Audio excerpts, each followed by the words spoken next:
Bismillahirrahmanirrahim. Alhamdulillahi rabbil alamin. Wassalatu wassalamu ala asyrafil anbiya'i wal mursalin Sayyidina wa habibina Muhammad wa ala alihi wa ashabihi ajma'in.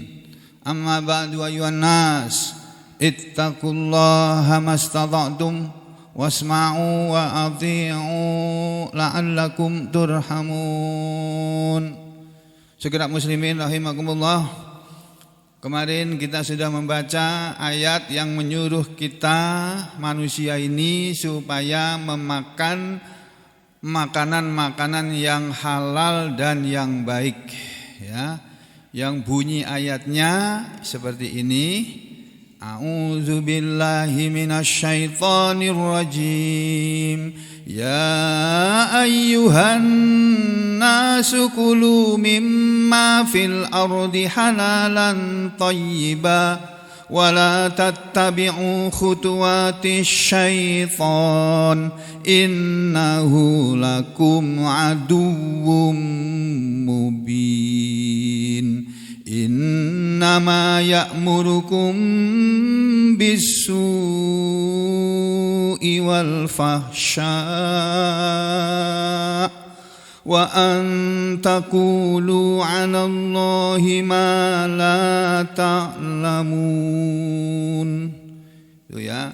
Wahai sekalian manusia, makanlah kalian dari apa saja makanan yang ada di bumi, yang halal, yang baik. Dan janganlah kalian mengikuti langkah-langkah setan. Sesungguhnya dia, setan itu, lakum, untuk kalian, adalah aduwwum mubin, musuh yang nyata.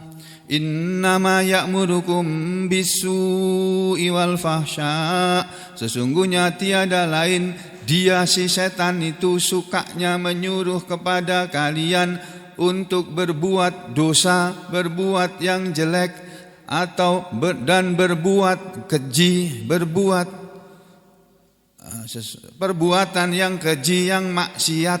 Wa antakulu, dan setan itu selalu menyuruh kalian untuk kalian berkata, agar kalian mengatakan, 'alallahi, atas nama Allah, ma la ta'lamun, sesuatu yang kalian tidak mengetahui. Allah itu mengharamkan yang Dia haramkan dan menghalalkan yang Dia halalkan. Manusia tidak berhak menghalalkan dan mengharamkan sesuatu. Nah, ini orang-orang kafir Mekah, orang-orang musyrik Mekah pada waktu itu mengharamkan beberapa macam makanan, saibah dan sebagainya, itu ya, yang nanti disebut dalam surat yang lain. Nah, ayat ini ayat yang menyuruh kita makan. Ada 3 ayat dalam Al-Quran yang menyuruh kita makan dengan panggilan yang berbeda. Halo? Sudah connect? Jun? Pertama dalam surat Al-Baqarah ayat 168. Bunyinya Allah memanggil dengan panggilan ya ayyuhan nas, wahai sekalian manusia. Yang dipanggil semua manusia, baik itu manusia yang musyrik, yang kafir, yang munafik, yang beriman, yang macam-macam, itu dipanggil semuanya. Makanlah kalian yang halal, yang baik. Itu satu. Berikutnya adalah ayat yang ini. Nanti di ayat di belakangnya ini. Nih. Ya ayyuhalladzina amanu. Tapi kita belum sampai sini. Nanti kita akan melewati ayat sebelumnya. Di sini ada panggilan yang kedua tentang makan. Ya ayyuhalladzina amanu, wahai orang-orang yang beriman. Yang dipanggil orang beriman sekarang. Oh, tadi manusia. Kulu, makanlah kalian, min thayyibati, dari yang baik-baik. Dari yang baik-baik, ma razaqnakum, apa yang kami telah rezekikan kepada kalian, apa yang kami telah berikan kepada kalian. rezeki bahasa Indonesianya dari bahasa Arab rizkun. Rizkun itu bentuk masdarnya, bentuk kata aslinya, kata benda aslinya. Terus bentuk kata kerjanya rozako yarzuku. Itu artinya memberi rezeki. Nah, sebenarnya rozako itu artinya memberi. Rizkun itu artinya pemberian. Jadi rezeki itu artinya pemberian. Rezeki dari Allah artinya pemberian dari Allah. Allah menyuruh kepada orang beriman supaya mereka makan dari makanan yang baik-baik saja. Ya, dari apa yang sudah kami berikan kepada kalian, kata Allah. Washkuru lillah, dan bersyukurlah kalian kepada Allah karena sudah diberi makan. Itulah sebabnya kalau kita habis makan, kita mengucapkan alhamdulillah, kenyang perutku ini, dikasih makan buka puasa.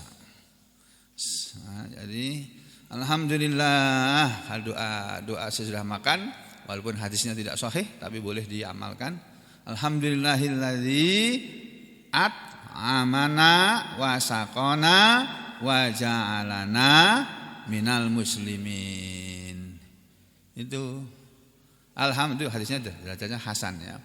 Alhamdulillah, segala puji bagi Allah alladzi at'amana, yang telah memberi makan kepada kami, wasaqona, dan yang telah memberi minum kepada kami, waja'alna, dan yang telah menjadikan kami minal muslimin, dari golongan muslimin. Oh, bersyukur kita kok dijadikan Allah termasuk muslimin.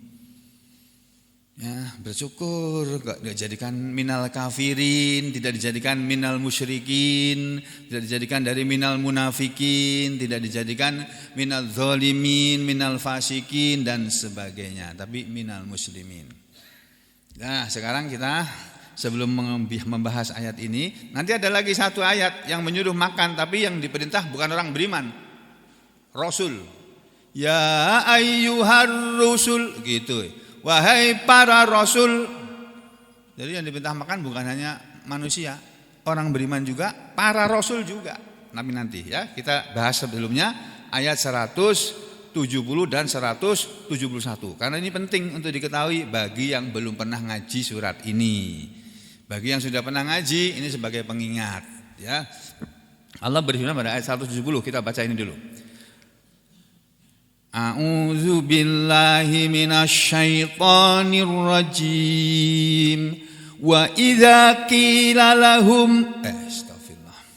Wa idza qila lahum ittabi'u ma anzalallahu qalu bal nattabi'u ma alfaina 'alaihi aba'ana. Awalau kana aba'uhum la yaqiluna syai'aw wa la yahtadun. Ini arti ayat ini, terjemahnya wa idza, dan jika, dan apabila, atau dan jika, kila dikatakan. Kalau qala mengatakan, berkata, kalau kila dikatakan. Ini namanya fi'il madi majhul. Kalau qala fi'il madi maklum. Dan apabila dikatakan lahum, kepada mereka, wahai Muhammad, pada mereka siapa? Yang jelas bukan kepada muslimin, tapi kepada selain muslimin. Dan apabila dikatakan kepada mereka, ittabi'u, ikutilah, ma anzalallah, apa yang Allah telah turunkan. Ma, apa yang anzala, telah menurunkan. Siapa yang menurunkan? Allahu, Allah. Ikutilah apa yang Allah telah menurunkan, apa yang Allah telah turunkan. Yang dimaksud dengan ma anzalallah itu ya Al-Quran ini. Jadi ayat ini maksudnya, kalau dikatakan, jika dikatakan kepada mereka orang-orang banyak itu Muhammad, ikutilah Al-Quran. Orang banyak itu Muhammad. Dulu di waktu zaman Nabi kita diberitahu melalui surah Al-Baqarah yang turun di Madinah ini, Muhammad, kalau kamu bilang kepada mereka yang ada di Madinah ini, apalagi yang ada di Mekah sana waktu itu, ikutilah Al-Quran. Jawabannya apa? Qalu mereka berkata, bal bahkan nattabi'u kami akan mengikuti ma alfaina alaihi ma apa yang alfaina telah mendapati alaihi atas dia abaana bapak-bapak kami, nenek moyang kami. Jadi saudara, menurut ayat ini, ayat 170 surat Al-Baqarah, Allah mengajari kepada kita, memberitahu kepada kita bahwa di antara manusia ini ada sejak zaman Nabi dulu masih hidup sampai hari ini, bahkan sampai hari kiamat nanti, akan tetap ada, akan selalu ada orang-orang yang ketika mereka diajak untuk mengikuti Al-Quran dalam hidup ini sebagai petunjuknya, mereka enggak mau. Jawabannya apa? Enggak, kami mau mengikuti nenek moyang kami aja. Kami akan mengikuti apa yang didapati oleh nenek moyang kami. Kami akan mengikuti ajaran nenek moyang kami. Apa kata Allah di belakangnya? Awalau kana abauhum, awalau apakah walaupun, apakah walau. Ada yang mengatakan walau ini wanya jadi satu dengan lau. Ada yang menjelaskan dalam tafsir wa ini wawu athof. Ada yang mengatakan wawu di sini wawu ta'ajjub, wawu yang untuk tanda keheranan. Ya. Awalau apakah walaupun karena adalah abauhum bapak-bapak mereka, nenek moyang mereka, la yaqiluna tidak mengerti syai'an sesuatu, wala dan tidak yahtadun mendapat petunjuk. Maksudnya kata Allah, apakah walaupun nenek moyang kalian, hei orang-orang Mekah pada waktu itu, dan hai sekalian manusia yang ada, apakah walaupun nenek moyang kalian itu tidak mengerti sesuatu dan tidak mendapat petunjuk, akan kalian ikuti juga? Begitu maksudnya ayat ini. Jadi ayat ini adalah ayat yang menjelaskan kepada kita bahwa kita tidak boleh mengikuti nenek moyang kita asal-asalan saja. Asal mengikuti saja enggak boleh. Kita boleh mengikuti nenek moyang kita selama nenek moyang kita itu mengerti apa yang dia lakukan, apa yang mereka lakukan, yang mereka perbuat, dan mereka orang-orang yang mendapat petunjuk. Kalau nenek moyang kita sudah mendapat petunjuk dari Allah, lalu kita ikuti mereka, itu boleh. Tapi kalau nenek moyang enggak dapat petunjuk, enggak ngerti sesuatu tentang agama ini, ya jangan diikuti. Itu ya, ini makna ayat ini secara ijmali, secara global. Terus di belakangnya ada kalimat wa masalul ladzina kafaru kamasalil ladzi yan'iku bima la yasma'u illa du'a la yasma'u illa du'a wa nida'a summum bukmun umyun fahum la yaqilun. Oh ini Pak. Jadi Allah kemudian menceritakan wa masalu dan perumpamaan dan permisalan alladzina orang-orang yang kafaru mereka masih kafir, masih mengingkari Allah, mengingkari Al-Quran adalah kamasali, permisalannya sama seperti permisalan kamasali, seperti permisalan alladzi orang yang yan'iku dia berteriak, seperti orang yang berteriak bima la yasma'u dengan sesuatu yang dia tidak mendengar illa kecuali duaan seruan wanidaan dan panggilan.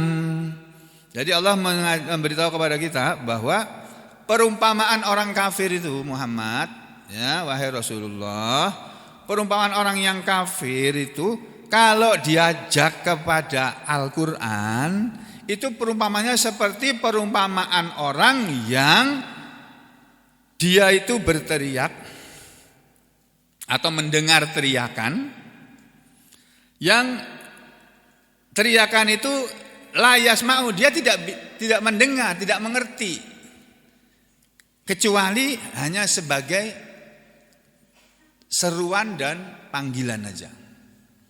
Jadi ngaji begini ini ada suara mungkin dikeluarkan ke sana. Ini suara ini masih suara dalam, suara luar ini. Hah? Dalam. Belum berani keluar ya? Belum berani. Katanya sudah boleh, kata MUI.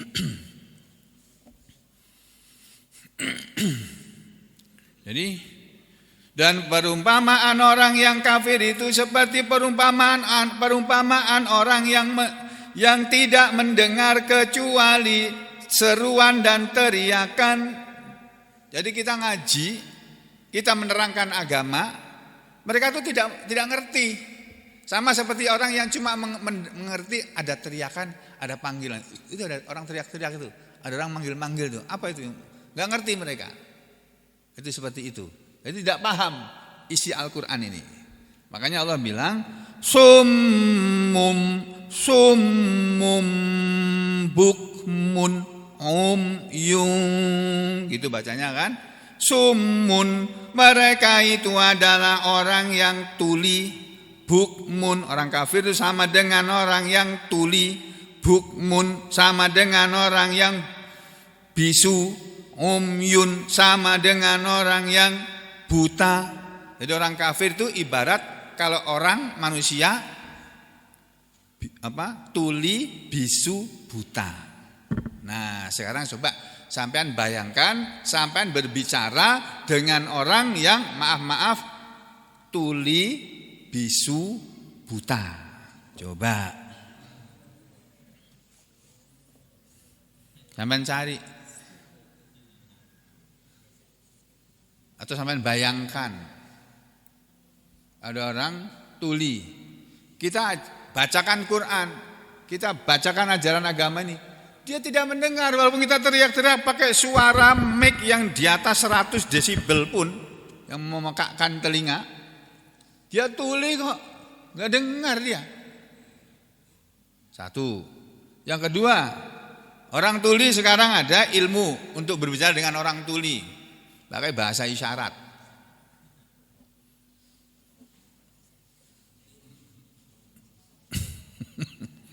Nggak ngerti aku. Yang belajar bahasa isyarat itu bagus, hebat itu. Ya. Tapi kalau dia mengisyaratkan Al-Quran kira-kira bisa enggak itu ya? Yang digini-ginikan itu bunyi ayat Quran, bukan bahasa Indonesia. Ada enggak ya? Saya belum pernah kenal, belum pernah tahu. Nanti kalau sampai kenal sama yang suka gini-gini itu, yang belajar ilmu isyarat itu, coba kamu sampaikan ayat Quran ini, bunyinya ini kepada mereka pakai isyarat. Kita mau pakai bahasa isyarat, dia buta. Ya enggak sampai apa yang kita maksudkan dengan ucapan kita untuk mereka. Kemudian yang terakhir, bisu. Kita ajak bicara, dia bisu kok. Ya sudah, selesai. Enggak bisa. Itu gambaran orang yang kalau sudah kafir, kita ajak beriman, tidak akan bisa, sudah. Enggak akan bisa. Itu. Maka Allah mengatakan fahum la yaqilun, maka mereka tidak mengerti. Nih, dua ayat ini saudara dalam tafsir dijelaskan sebagai berikut. 170 dan 171. Ingat ini ayatnya ya. Dikatakan di sini ruya an Ibnu Abbas, telah diriwayatkan dari sahabat Ibnu Abbas radhiyallahu anhu maqala Ibnu Abbas berkata, "Da'a, telah memanggil, telah mengajak." Siapa yang memanggil atau mengajak? Rasulullah sallallahu alaihi wasallam. Ibnu Abbas meriwayatkan bahwa dulu Rasulullah SAW itu pernah mengajak, pernah memanggil, mengundang ke masjid, Masjid Nabawi, Pak. Orang Yahudi diundang ke masjid, orang Nasrani diundang ke masjid. Jadi boleh, orang Nasrani masuk ke masjid itu boleh, orang Yahudi masuk ke masjid itu boleh, tapi untuk keperluan mendengarkan penjelasan tentang Islam, bukan untuk yang lainnya. Yang pernah dilakukan oleh Rasulullah Sallallahu Alaihi Wasallam. Rasulullah SAW pernah memanggil al-Yahuda atau mengajak orang Yahudi ilal Islam, kepada Islam. Orang-orang Yahudi, beliau kan pernah juga mendatangi sinagog. Sinagog itu kalau agama Kristen itu gereja. Gerejanya orang Yahudi namanya sinagog. Jadi Nabi pernah mendatangi sinagog, tempat pengajiannya orang Yahudi. Di luar gereja itu, di belakang sinagog mereka, Nabi berteriak kepada pendetanya dan jemaatnya, kalau mereka bilang jemaatnya. Nabi mengatakan apa? Ya ma'syarul Yahud, aslimu taslamu. Nabi kita datang, Pak, ke gereja Yahudi. Pernah juga ke gereja orang Nasrani, mengajak orang Nasrani pernah juga. Tapi beliau mengajaknya dengan lembut. Jadi, wahai sekumpulan orang-orang Yahudi, aslimu, masuk Islamlah kalian. Taslamu, kalian nanti pasti selamat. Nah, Nabi kita pernah. Jadi saudara juga boleh pergi ke gereja, terus di sana bilang kepada saudara-saudara kita yang beragama Nasrani di gereja sana, pidato. Saudara-saudara sekalian, sebangsa setanah air yang beragama Nasrani, saya atas nama pribadi dan atas nama sebagai umat Islam mengajak saudara sekalian untuk masuk Islam supaya selamat masuk surga. Boleh sampean ke gereja. Yang terjadi sekarang bukan begitu, ya, itu urusan mereka. Yang penting kita tidak ikut-ikutan. Ini kata Ibnu Abbas, Rasulullah itu pernah mengajak orang Yahudi masuk Islam. Apa yang terjadi? Faqala Rafi' bin Kharijah, maka salah seorang Yahudi yang bernama Rafi' bin Kharijah, orang Yahudi tapi Yahudi Arab. Di zaman Nabi dulu juga ada orang Yahudi tapi orang Arab, kebangsaannya Arab. Ya, dia bernama Rafi' bin Kharijah. Wa Malik bin Auf. Yang satunya bernama Malik bin Auf, bukan Abdurrahman bin Auf. Malik bin Auf, saudaranya Abdurrahman bin Auf. Ya, qalu, mereka menjawab begini, bal nattabi'u, bahkan kami wahai Muhammad akan mengikuti ma alfaina alaihi aba'ana, apa yang bapak-bapak kami, nenek moyang kami telah mendapatkan atasnya. Kami akan mengikuti apa yang didapati, diperoleh oleh nenek moyang kami. Yani yaitu ma wajadna alaihi aba'ana. Kami akan mengikuti apa yang nenek moyang kami telah mendapatkannya. Kenapa? Fahum kanu, karena mereka nenek moyang kami adalah khairon, orang-orang yang lebih baik daripada kami, wa a'lama, dan yang lebih tahu minna, daripada kami. Jadi dulu Nabi Muhammad SAW sudah pernah mengajak orang Yahudi yang tinggal di Madinah untuk masuk Islam, tapi mereka menolak. Lalu kata Ibnu Abbas, fa anzalallahu ta'ala hadhil ayah, lalu Allah Ta'ala, Allah yang Maha Tinggi, menurunkan hadhil ayata, ayat ini. Ayat ini ayat yang mana? Ayat 170 ini. Wa idza qila lahumuttabi'u ma anzalallah, dan apabila dikatakan kepada mereka, wahai Muhammad, ikutilah apa yang Allah telah turunkan. Maksudnya ikutilah apa yang Allah turunkan, yaitu Al-Quran ini. Qalu, mereka menjawab, bal nattabi'u ma alfaina, bahkan kami akan mengikuti apa yang telah mendapatkan, yaitu ma wajadna. Ma alfaina artinya sama dengan ma wajadna, apa yang kami telah mendapatkan, alaihi atas dia, abaana, apa yang nenek moyang kami telah ajarkan kepada kami, itulah yang akan kami ikuti.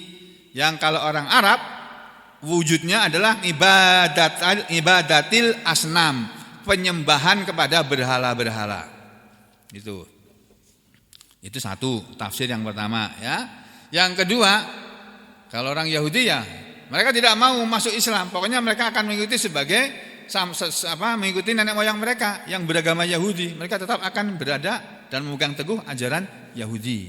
Sampai hari ini orang Yahudi masih ada. Dan mereka punya ciri-ciri khas. Kalau di Eropa kami pernah berjalan dulu naik bis gitu ya, dari satu negara ke negara lain. Kan di Eropa itu pakai bis saja, antar negara itu pakai bis. Kalau di sini kan pakai pesawat. Tapi pakai pesawat juga bisa, cuma kita karena banyak dan ambil yang murah pakai bis wisata itu. Kita melewati daerah Jerman ya. Di wilayah Jerman itu banyak ketemu dengan orang-orang pakai jas hitam, jasnya hitam, celananya hitam, terus pakai topi kayak topi koboi. Tahu topi koboi? Ya. Nah, makanya Nabi melarang kita, enggak boleh kamu pakai topi sebagai topi koboi, enggak boleh. Walaupun itu larangannya makruh saja, enggak haram. Nah, pakai topi yang kayak gini aja enggak apa-apa. Tapi kalau ada gininya muter gitu, jangan. Itu kayak orang Yahudi. Mirip-mirip Yahudi. Nabi enggak suka. Tapi tidak haram. Hukumnya enggak haram. Ya, jadi mereka berjanggut panjang. Janggutnya panjang, Pak. Jadi yang berjanggut panjang itu bukan hanya orang Muslim, orang Yahudi juga. Padahal Nabi mengatakan khaliful Yahud. Dulu Nabi mengatakan begitu waktu di Mekah atau di Madinah. Berbedalah kalian dengan orang Yahudi. Bagaimana caranya? Kasris sarib wa akhun lifa. Cukurlah kumis dan biarkanlah lebat jenggot kalian. Kenapa? Karena di waktu itu di Madinah orang Yahudi itu kesukaannya memelihara kumis, jenggotnya dipangkas habis. Dipangkas habis gini, terus kumisnya panjang. Wah, gitu. Seperti ya di film-film itu kan ya, film-film zaman dulu kan kumisnya panjang gini. Jenggotnya dicukur habis. Nabi bilang, berbedalah kamu dengan orang Yahudi. Mereka mencukur jenggot, memelihara kumis. Kalian harus beda. Cukur kumis kalian, biarkan jenggotnya yang tumbuh. Nah sekarang Pak, orang Yahudi memelihara jenggot. Terus gimana? Berbeda kita dengan yang memelihara jenggot, apa berbeda dengan Yahudi? Enggak Pak, podo wae. Sama. Ya artinya apa? Ya terserah kepada orangnya lah. Dia mau melihara janggut yang panjang, itu sunnah Nabi, biarkanlah. Saudara enggak suka melihara jenggot, yang saya pahami ya enggak apa-apa. Karena hukum memelihara jenggot itu bukan hukum wajib. Orang masuk surga dan masuk surga atau tidak masuk surga tidak berdasarkan panjang pendeknya jenggotnya, tapi berdasarkan amalannya, niatnya, amal perbuatan mulutnya, hatinya, dan anggota tubuhnya. Nah, walaupun jenggot sampean pelihara panjang, ya, celananya setengah betis, nggak mau. Pokoknya kalau pakai celana lebih dari setengah betis, kemana-mana pakai baju begitu terus, tapi sama orang tua tidak menghargai, sama saudaranya sendiri sesama Muslim. Karena enggak ikut pengajiannya dia enggak menghargai, enggak menghormati, itu tidak baik. Boleh saudara melihara jenggot yang panjang, boleh. Ya, bercelana cingkrang boleh. Walaupun banyak orang sekarang anti karena ini ciri-ciri nih, orang radikal ini. Ciri-ciri umat Islam yang radikal itu jenggotnya panjang, ada hitam di dahinya, batoke, terus celananya cingkrang. Wah, ini ciri-ciri radikal ini. Wah, apa radikul? Apa sih radikal? Wa ma adraka ma radikal? Tahukah kamu apa radikal itu? Ada sebuah buku bagus yang menjelaskan apa itu namanya radikalisme. Dan apa yang dimaksud dengan radikalisme oleh orang-orang barat itu apa? Ada bukunya ya. Dan itu buku yang bagus supaya kita tidak salah paham dengan radikal dan radikalisme. Ya, saudara sekalian, kembali ke sini ya. Ini kok ketika orang-orang Mekah dulu diajak mengikuti Al-Quran, jawaban mereka, enggak, kami akan mengikuti menyembah berhala seperti nenek moyang kami. Atau dalam tafsir lain dikatakan wa idza qila lahum ittabi'u ma anzalallah, dan apabila dikatakan kepada mereka ikutilah apa yang Allah telah turunkan, yaitu fi tahlili ma harramuhu, dalam soal menghalalkan apa yang mereka telah mengharamkannya, ala anfusihim, atas diri mereka, minal harsi, dari tanaman, wal an'am, dan binatang ternak, seperti yang mereka sebut dengan al-bahirah wasaibah ya, binatang ternak yang mereka sebut sebagai al-bahirah dan asaibah, ini diharamkan oleh mereka. Padahal itu binatang ternak yang boleh dimakan, tapi karena mereka al-bahirah kupingnya putus sebelah ya, atau ada cacatnya ya, asaibah, lalu mereka tidak boleh makan, tidak boleh dimakan, ini haram ini itu. Padahal itu binatang ternak boleh dimakan. Jadi ketika dikatakan kepada mereka ikutilah Al-Quran, maksudnya ikutilah Al-Quran dalam hal menghalalkan apa yang Al-Quran halalkan dan mengharamkan apa yang Al-Quran haramkan. Mereka tidak mau, mereka pilih mengikuti nenek moyang mereka. Menurut nenek moyang kami yang begini gak boleh, itu yang kami ikuti. Nah, itu sama dengan orang musyrik Mekah. Yang ketiga, wa idza qila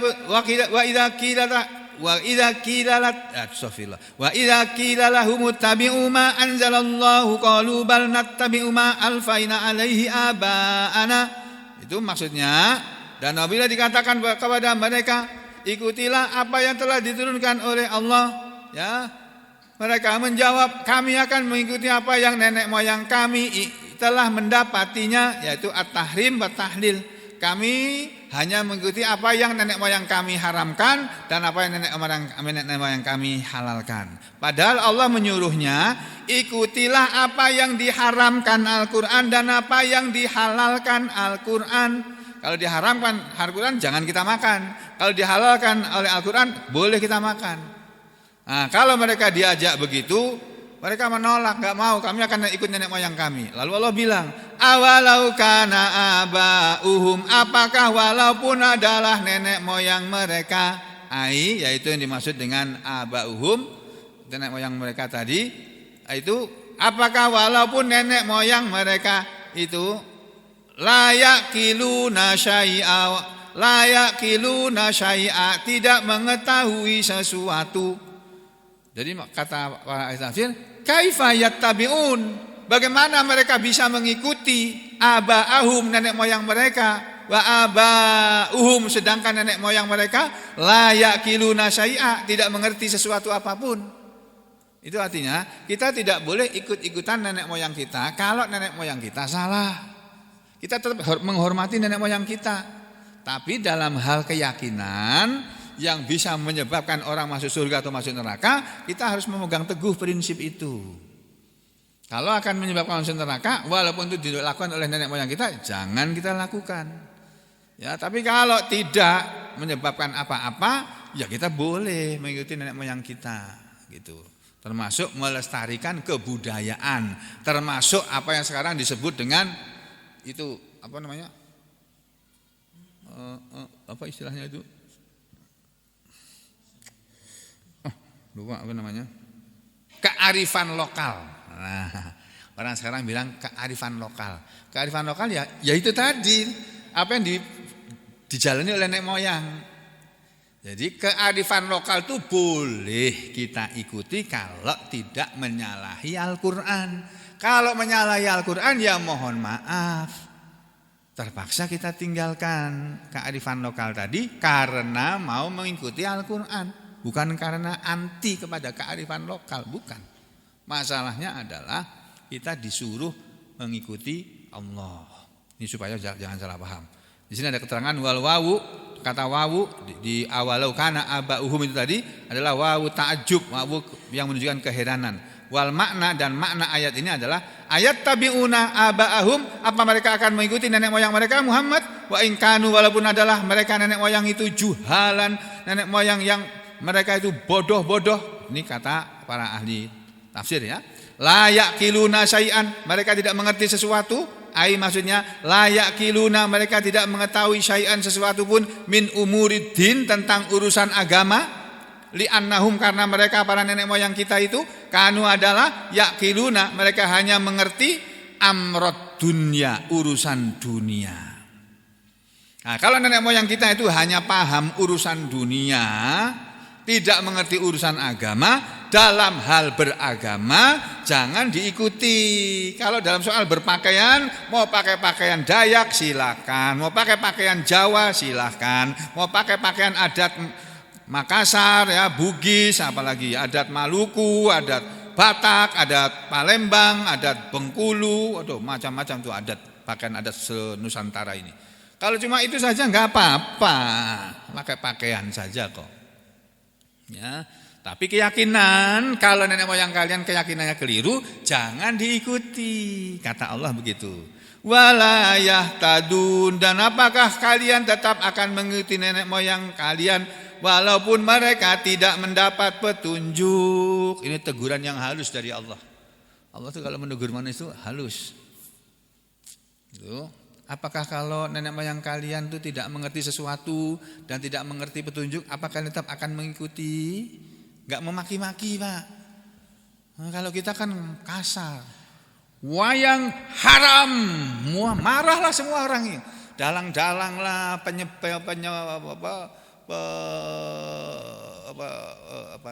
seniman-seniman, para seniman yang menggeluti bidang perwayangan ini, marah mereka karena kita salah dalam menyampaikannya. Urusan wayang itu urusan nanti, itu nggak jatah dibahas sekarang.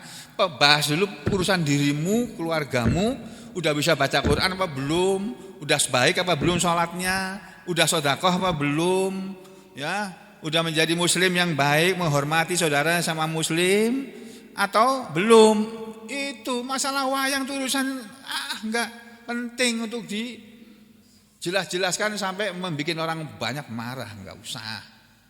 Ya, jadi kita mulai dari yang penting dulu. Ajak mereka kepada Allah, ajak mereka kepada Rasul. Udah, enggak usah diembelin apa-apa. Pokoknya kamu ikutin dulu Al-Qur'an, kamu ikuti ajaran Rasul. Nah, nanti kamu berpikir sendiri. Itu di situ di dalam Al-Qur'an tuh, dalam ayat Al-Qur'an tuh ada enggak wayang di situ? Ada enggak di dalam sunnah Nabi disebut-sebut wayang? Ya kalau udah ada, kamu diam aja udah. Itu aja kok repot, kata Gus Dur itu, almarhum Gus Dur. Ya, kembali sekarang kita masuk ke ayat 172. Ini ayat berikutnya adalah ayat yang menyuruh makan, tapi yang disuruh kalau yang di ayat sebelumnya manusia, sekarang gantian. Ya ayyuhalladzina amanu kulu min thayyibati ma razaqnakum. Apa maksud ayat ini? Kita lihat tafsirnya langsung. Ini tafsirnya panjang ini, Pak. Karena sampai ayat 176 ya. Ini 172. Ya ayyuhalladzina amanu, wahai orang-orang yang beriman, kulu makanlah kalian. Loh, ini loh ayat yang menyuruh kita makan. Ayat Allah yang menyuruh kita yang mengaku beriman ini supaya kita tuh makan. Jangan enggak makan, jangan. Sahur, makan sahur. Aku enggak sahur, enggak apa-apa kok, kuat puasa. Ya enggak boleh. Tetap harus makan sahur. Walaupun cuma makan 1, 3, 5, 7 biji kurma. Kalau kurmanya kurma ajwa, gede-gede itu, enak itu. 3 biji aja atau apalagi 7 biji, kenyang sampean. Ya tetap harus makan karena Allah menyuruh kita makan ini. Wahai orang yang beriman, makanlah kalian itu min thayyibati, dari yang baik-baik. Thayyibat ini bentuk jamak dari thayyibatun. Kalau satu thayyibatun. Kalau banyak thayyibatun. Loh kenapa sini bunyinya thayyibati? Karena ini bentuk jamak muannas salim ya. Jadi makanlah kalian dari yang baik-baik, maksudnya halalatin, dari yang halal-halal, ma razaqnakum, apa yang kami telah berikan kepada kalian. Perintah untuk makan ini saudara, dalam ayat ini dijelaskan oleh Rasulullah sallallahu alaihi wasallam sebagai berikut. Para ahli tafsir, baik Ibnu Katsir, baik Al-Baghawi maupun para ahli tafsir yang senior-senior sebelumnya, mereka semua mencantumkan ayat hadis ini dalam rangka menjelaskan makna ayat ini. Ada sebuah hadis an Abi Hurairah, dari Abu Hurairah radhiyallahu an. Qala Abu Hurairah berkata, qala telah bersabda Rasulullah sallallahu alaihi wasallam. Apa kata Rasulullah? Ini sabda Nabi ini. Ya ayyuhan nas, wahai manusia, kata Rasulullah, innallaha thayyib, sesungguhnya Allah itu baik, layak balu, dia tidak akan mau menerima illa kecuali at-thayyiba, sesuatu yang baik. Allah itu maha baik, Allah itu baik, dia hanya suka yang baik. Wa innallaha, dan sesungguhnya Allah amarul mu'minin, telah memerintahkan kepada orang-orang beriman, bima, dengan sesuatu apa yang amara bihi, dia Allah telah memerintahkannya, al-mursalin, kepada para rasul. Faqala, lalu Nabi mengucapkan, membaca ayat ini. Ya ayyuhar rusul, perhatikan bunyi ayatnya. Ya ayyuhar rusulu. Ar-rusulu ini jamak dari ar-rasulu. Kalau satu ar-rasulu pakai wawu di sini. Ini enggak pakai wawu. Ini jamak ini. Ar-rusulu artinya para rasul, banyak rasul. Ya ayyuhar rusul, wahai para rasul. Allah memanggil para rasul. Hei para rasul, kulu, makanlah kalian, minat thayyibati, dari apa yang baik-baik, wa'lamu wa'malu sholihah, dan beramalah dan berbuatlah kalian semua, wahai para rasul, sholihah, yang baik. Ini surat Al-Mu'minun. Kita lihat sebentar, surat Al-Mu'minun, surat yang ke-23 ayat 51. Ini supaya saudara enggak ngantuk, buka surat 23. Ini ayat 51. Nih. Saya enggak ngantuk karena saya teriak-teriak. Kalau saya mendengarkan bisa juga saya ngantuk seperti sampean. Makanya saya memaklumi aja kalau ada orang ngantuk, maklum lah. Mungkin dia capek, malam banyak baca Al-Quran sampai berjus-jus gitu, terus paginya ngantuk gitu ya. Ya saya juga gitu, kalau ngaji kadang-kadang juga gitu. Ya, sama dengan sampean lah. Sama kan? Ya sama, kita manusia, bukan Rasul, manusia biasa. Di surat Al-Mu'minun ayat 51, jam 1 ya. Nah ini bunyinya begini. Ya ayyuhar rusul, wahai para rasul, kulu, makanlah kalian, minat thayyibat, dari yang baik-baik, dari yang halal-halal, wa'malu sholihah, dan beramallah yang baik. Inni bima ta'maluna alim, sesungguhnya aku Allah ini dengan apa saja, terhadap apa saja yang kalian perbuat, yang kalian kerjakan, yang kalian amalkan, alimun, maha mengetahui. Nih jadi kata Nabi, innallaha amarul mu'minin, sesungguhnya Allah telah memerintahkan kepada orang-orang yang beriman, wa innallaha amaral mu'minin bima amara bihil mursalin, dengan apa yang Allah telah memerintahkannya kepada para rasul. Jadi perintah Allah kepada para rasul sama dengan perintah Allah kepada orang beriman. Kalau di surat Al-Mu'minun ayat 51 tadi bunyinya seperti ini, ya ayyuhar rusulu kulu minat thayyibati wa'malu sholihah, gitu kan? Di sini faqala, Waqala, dan Allah berfirman di dalam surat Al-Baqarah ini, ya ayyuhalladzina amanu, wahai orang-orang yang beriman, kulu makanlah kalian min thayyibati, dari yang baik-baik. Sama saja bunyinya, cuma bedanya sini pakai al-ma'rifat, ini isim isim ma'rifat, di sini isim nakirah. Ya. Tapi maknanya sama. Wahai orang-orang yang beriman, makanlah kalian dari yang baik-baik, maksudnya yang halal-halal, ma razaqnakum, apa yang kami telah berikan kepada kalian. Itu. Tsumma, kemudian sesudah itu, zakara, Rasul menceritakan tentang ar-rajula, seseorang yang yutilus safaro, dia telah menempuh perjalanan panjang. Dia telah berjalan panjang, naik unta dalam perjalanan yang jauh. Ash'asa, sampai berdebu. Sampai semerawut sampai apa sih arti yang lebih enak tuh sampai ya enggak rapi lagi lah bajunya, kotor dan enggak rapi. Lusuh, sampai rusuh bajunya, kotor badannya. Lusuh bajunya, aghbaro, dan berdebu badannya.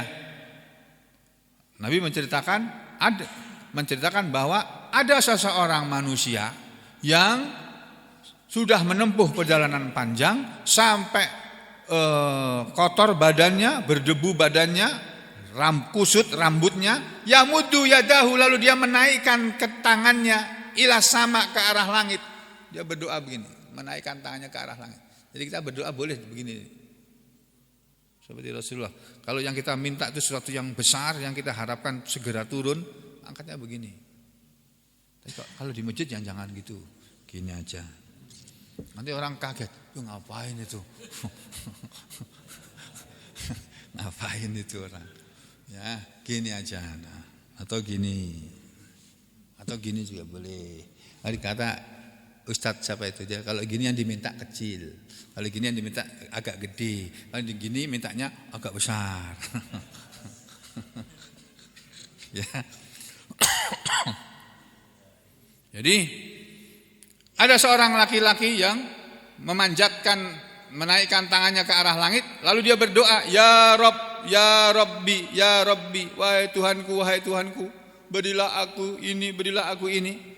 Wa mat'amuhu haram, padahal makanannya yang dia makan haram. Wa mashrabuhu haram, dan minumannya yang dia minum haram. Wa malbasuhu, dan pakaiannya yang dia pakai haram. Jadi makanannya diperoleh dengan harta yang haram, minumannya dibeli dengan harta yang haram, pakaiannya dibeli dengan pakaian yang haram. Wa hudhiya bil haram, dan dia dikenyangkan, disuapi dengan barang-barang yang haram. Fa anna yustajabu lahu, maka bagaimana akan diijabahi untuknya?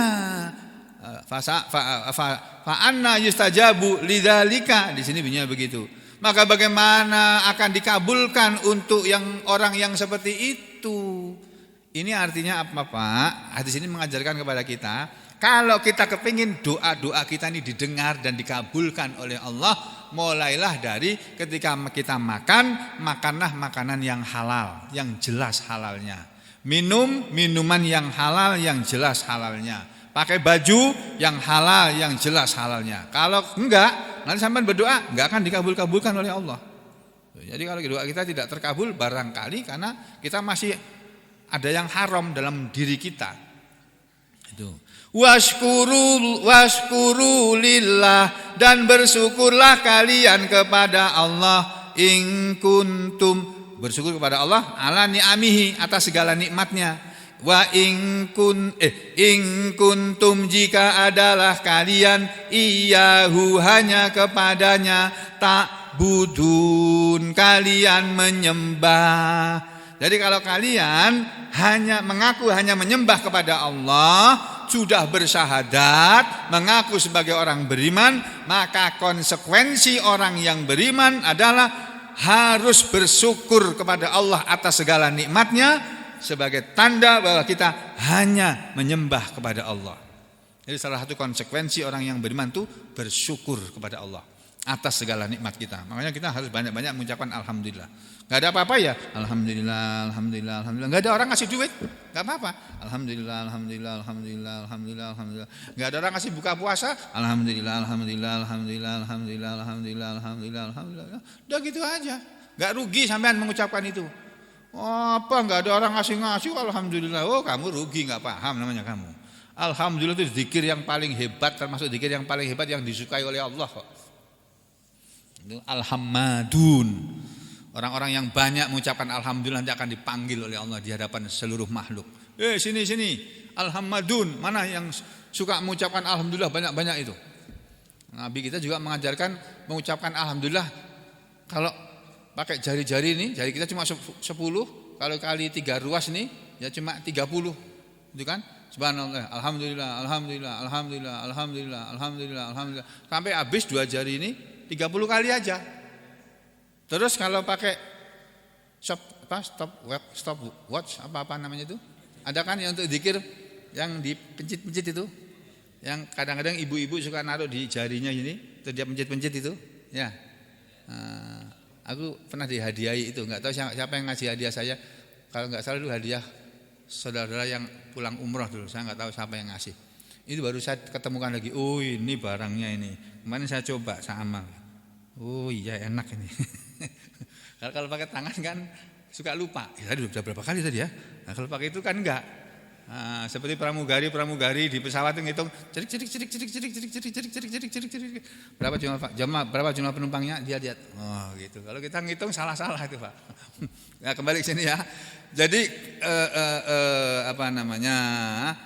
Allah mengajari kita untuk bersyukur kalau kita ini memang menyembah hanya kepada Allah. Nah, setelah itu pada ayat berikutnya kata ahli tafsir, "Tsumma" kemudian bayyana, Allah menjelaskan al-muharramat, segala sesuatu yang diharamkan. Allah menjelaskan apa yang diharamkan dalam Al-Qur'an. Faqala, maka Allah berfirman, apa bunyi firman-Nya? Jangan kemana-mana, kita ketemu lagi besok pagi insyaallah. Bismillahirrahmanirrahim. Alhamdulillahirabbil alamin. Allahumma shalli ala Muhammad wa ala ali Muhammad. Ya Allah, ampunilah dosa dan kesalahan kami semuanya. Berilah kami semuanya kesehatan dan kekuatan. Berilah kami semua keberuntungan dalam hidup ini. Berilah kami semua kesembuhan dari segala penyakit, dan lindungilah kami semua dari penyakit-penyakit yang bisa menyerang otak dan saraf-saraf kami, kedua mata kami, telinga, hidung, tenggorokan, sinus dan konka kami, gigi, gusi dan mulut kami, jantung dan pembuluh darah kami, paru-paru, kedua paru-paru dan kedua saluran nafas kami, dan juga penyakit-penyakit asma kami.